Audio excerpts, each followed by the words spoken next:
Hey everyone, welcome back to Corporate Decoder, the place where we break down the confusing world of business filings. Today we're looking at bioAffinity Technologies, and let's just say they've got some news that might make you think twice about lung cancer detection, and maybe even about how companies share information. So bioAffinity Technologies Inc. is the company in the spotlight today.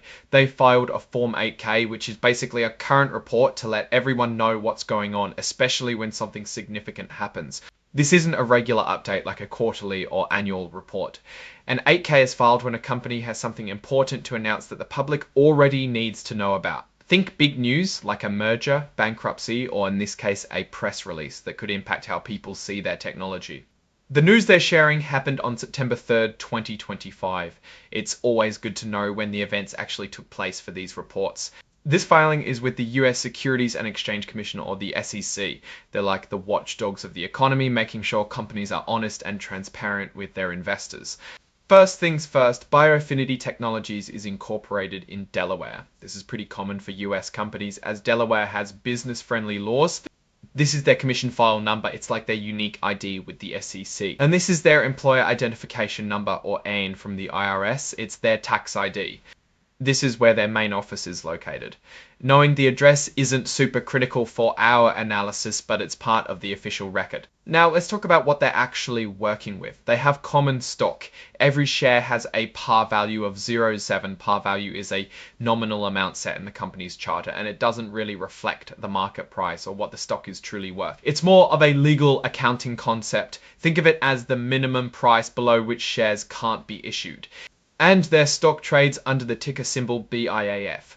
So if you're looking them up on the stock market, that's what you'd search for. They are listed on the Nasdaq Capital Market, which is a tier of the Nasdaq stock market that lists smaller companies, often those that are growing or emerging. It's a competitive market, but generally considered a stepping stone for larger companies. They also have these things called warrants. Warrants are like options, giving the holder the right, but not the obligation, to buy a company's stock at a predetermined price before a certain expiration date. They're often issued as sweeteners to bond or stock offerings or as compensation. The warrants are traded under the ticker BIAFW. Here's an important detail. bioAffinity Technologies has checked the box indicating they are indeed an emerging growth company.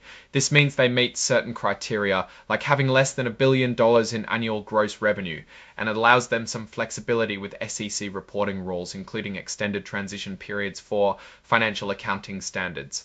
They also indicated that they have not elected to opt out of the extended transition period for new accounting standards.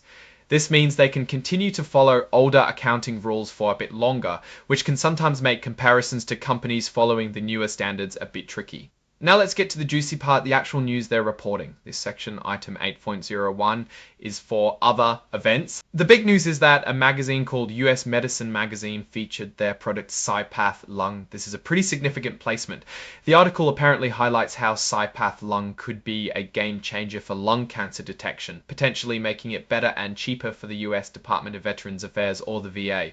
For a company like bioAffinity, getting featured in a specialized medical publication can be a huge validation and a great marketing boost. It signals that medical professionals and publications are taking notice of their technology. They're not just telling us about the press release, they've also attached it as Exhibit 99.1. This means it's officially part of the SEC filing and is considered part of the report itself. Finally, we come to the exhibits. This is where companies list all the supporting documents for their filings. As we saw, Exhibit 99.1 is the press release itself, and Exhibit 104 is the cover page in an interactive data format. This is part of the SEC's move towards making filings more accessible and machine readable, which is great for data analysis. And here at the end, we have the signatures. This is the official part where authorized company personnel sign off, confirming the information is accurate to the best of their knowledge. The date of the signature is September 3rd, 2025, matching the report date. This signature is from Maria Zanis, and her title is President and Chief Executive Officer. Having the CEO sign off on such an announcement underscores its importance to the company. So what's the real story here? bioAffinity Technologies is trying to make a big splash with its CyPath lung test. Getting featured in a publication like US Medicine magazine is a significant achievement. It means their technology is getting recognized by a relevant audience, and the focus on improving lung cancer detection and lowering costs for the VA is a powerful message. This kind of publicity can lead to increased interest from investors, potential partners, and even customers. For a company that's relatively early in its journey, being highlighted for its innovation is a key step in building credibility. However, this is just one article in one magazine. While it's great news, it doesn't automatically translate into sales or widespread adoption. The real test will be whether this kind of attention leads to tangible results for bioAffinity. We need to see actual data on how the CyPath lung test performs in real-world settings and how widely it's being used, especially by the VA. Without that, this is a promising announcement, but it's still early days. The fact that they are an emerging growth company and haven't opted out of extended transition periods for accounting standards means we should keep a close eye on their future financial reporting.